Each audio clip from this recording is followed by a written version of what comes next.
आज के ज़माने में ओवर थिंकिंग एक बहुत बड़ी प्रॉब्लम बन चुकी है। बहुत सारे लोग ये सोचते हैं कि ये हो क्यों रहा है।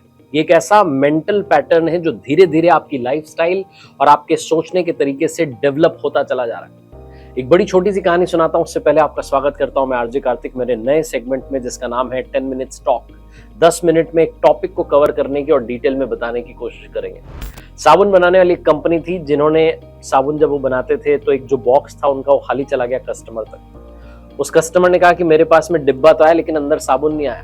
तो उसने इस बात को मीडिया में पहुंचा दी। मीडिया ने बड़ा जो है उसको छाप दिया और बड़ा जो है उसका हल्ला हुआ, बड़ी बदनामी है। तो कंपनी ने अपने एम्प्लॉयज से कहा कि कोई सोल्यूशन दो ताकि फ्यूचर में बॉक्स खाली ना रहे। एक एम्प्लॉय ने सजेशन दिया कि सर असेंबली लाइन के एंड में एक एक्सरे मशीन लगवा देते हैं, एक हाई रेजोल्यूशन स्क्रीन लगा देते हैं, एक ऑपरेटर बैठा देते हैं जो हर बॉक्स को चेक करेगा कि अंदर साबुन जा रहा है कि नहीं जा रहा है। मैनेजमेंट को अच्छा लगा, लेकिन तब वहां पर गार्ड साहब आकर के उनके बॉस से कहते हैं कि सर अगर मैं एक जुगाड़ बता दूं, एक तरीका बता दूं तो क्या आप बुरा तो नहीं मानोगे।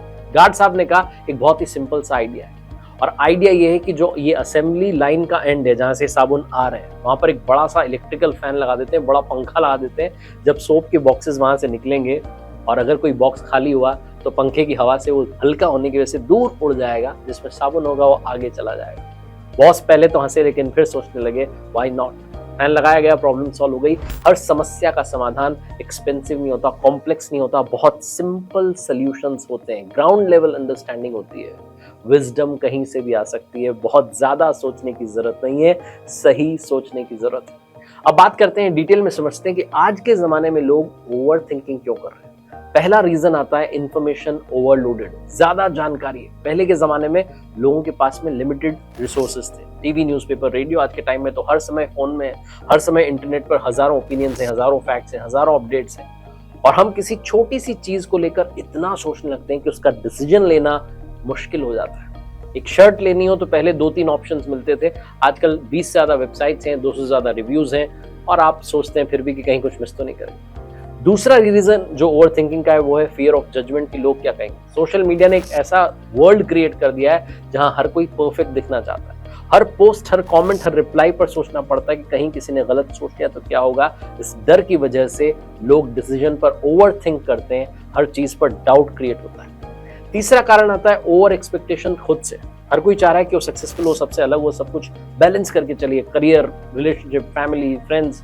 और इतनी ओवर एक्सपेक्टेशंस होने की वजह से कई बार दिमाग ओवर जो है थिंकिंग करने लगता है, सोचता है कि ये करता तो अच्छा होता, वो करता तो अच्छा होता। ये जो आप कांस्टेंट एनालिसिस कर रहे हैं, ये भी ओवर थिंकिंग का कारण है। चौथा पॉइंट जो निकल के आता है वो है लैक ऑफ मेंटल रेस्ट। आप अपने दिमाग को आराम नहीं दे रहे।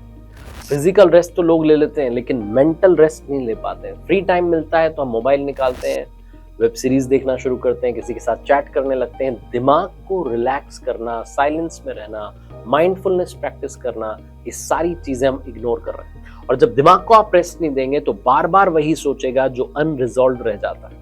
पांचवा जो इसके पीछे कारण है वो है कंपैरिजन का जो कल्चर आ गया। दूसरों से जो हम बात बात में कंपेयर करने लगे, आसपास के लोग क्या कर रहे हैं, किसकी जॉब अच्छी है, सैलरी किसकी ज्यादा है, किसकी शादी परफेक्ट दिख रही है, ये सब देखते देखते लोग जो है अपने डिसीजंस और अपनी लाइफ से सेटिस्फाइड नहीं होते। क्या मैंने गलत करियर तो चूज नहीं कर लिया, गलत पार्टनर तो चूज नहीं कर लिया, क्या मुझे कुछ और एफर्ट्स करने चाहिए। सारे डाउट्स ओवर थिंकिंग को फ्यूल दे रहे हैं। छठा रीजन आता है अनरिजॉल्व इमोशंस, यानी कि दबाए हुए जज्बात। हमारे अंदर बहुत कुछ भरा हुआ है, गुस्सा है, दुख है, गिल्ट है, रिग्रेट है। ये फीलिंग्स जो है सरफेस पर नहीं आ पा रही हैं, और इस चक्कर में आप अकेले में, स्ट्रेस में, तो वो सारे सप्रेस्ड जो इमोशंस हैं बार बार दिमाग में आ रहे हैं। बार बार आप सोचते हैं क्या मैं ठीक था, मैंने क्यों उसको हर्ट कर दिया, कुछ और क्या चाहिए था। ये इंटरनल कॉन्फ्लिक्ट आपकी ओवर थिंकिंग को बढ़ा रहे हैं। फिर एक और रीजन आता है फ्यूचर अनसर्टेनिटी, भविष्य का डर है। फास्ट पेस्ड दुनिया चल रही है और कुछ भी प्रिडिक्टेबल नहीं लग रहा है। Job security, economy, health, relationship, सब में अनसर्टेनिटी दिखने लगती है। आपका दिमाग और ज्यादा वर्स्ट सोचने लगता है, और जो आप फ्यूचर को लेकर ज्यादा प्लानिंग करने लगते हैं, प्लानिंग से ज्यादा गेसिंग करने लगते हैं, तो ओवर थिंकिंग एंजाइटी को बढ़ाने लगते हैं। It's not just a bad habit, ये एक मेंटल रिस्पॉन्स है जो हमारी modern lifestyle, digital exposure, emotional processing से जुड़ा हुआ है। इसका सोल्यूशन है अवेयरनेस, कंट्रोल और कॉन्शियस एफर्ट। जब आप समझने लगेंगे कि आपका दिमाग किस वजह से ज्यादा सोच रहा है, आप उस थॉट पैटर्न को ब्रेक करना सीख जाएंगे।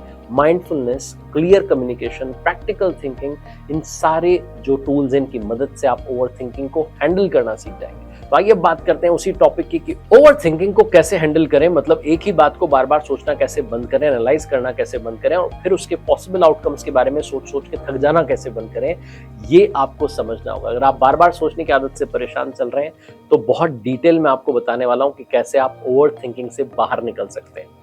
पहला तरीका है सोचना और ओवर थिंकिंग के बीच का जो डिफरेंस है उसको समझिए।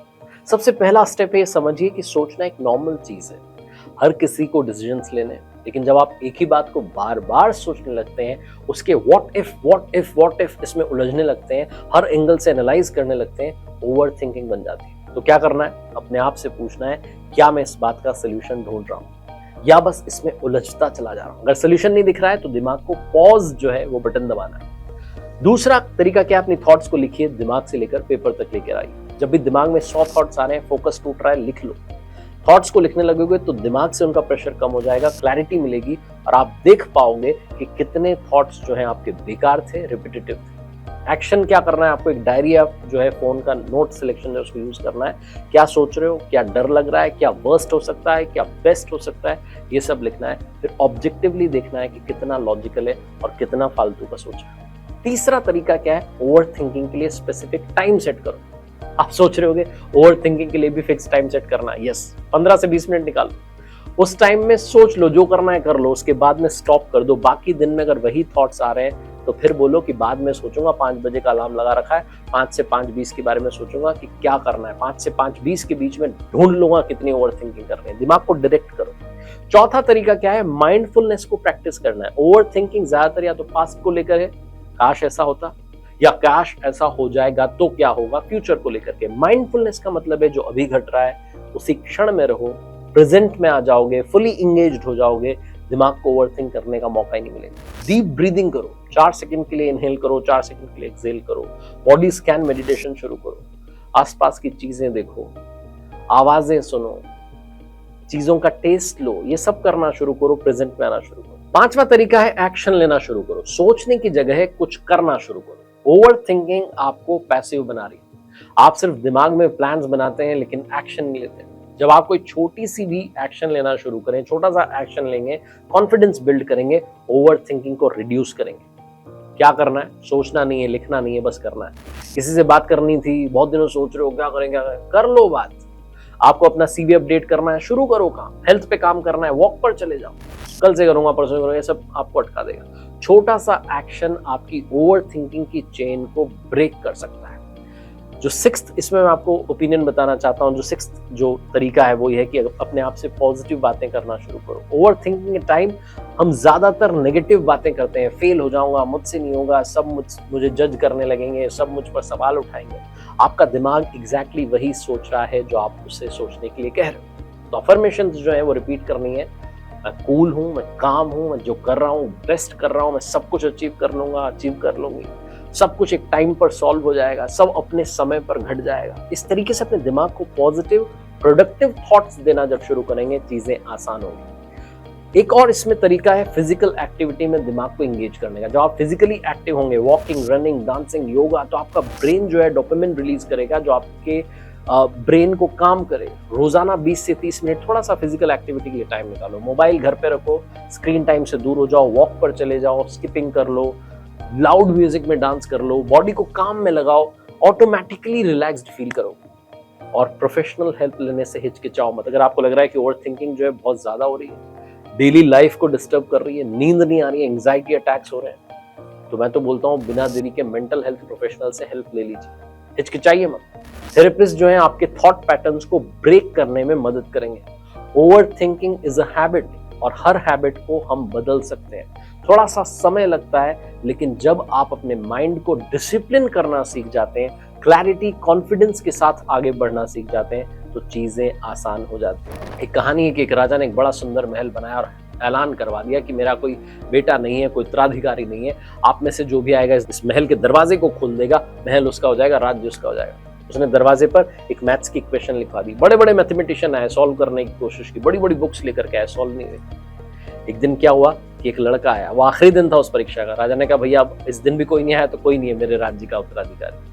एक लड़का आया, बड़ा सीधा साधा दिखने वाला, उसके साथ 2 मैथमेटिशियन और आए हुए थे, 3 लोग थे। उस लड़के ने कहा इन दोनों को मौका दो, ये ज्यादा जानते हैं गणित के बारे में। उन्होंने सारा दिमाग लगा लिया इक्वेशन सॉल्व नहीं। लड़का शांत चित्त होकर के बैठा था। जब उसकी बारी आई तो गया जाकर के दरवाजे को पुश किया, धकेला, दरवाजा खुल गया। राजा ने बुलाया और उसे अगला राजा घोषित कर दिया। उससे पूछा भाई तुम्हें कैसे पता चला कि ये सब ड्रामा है?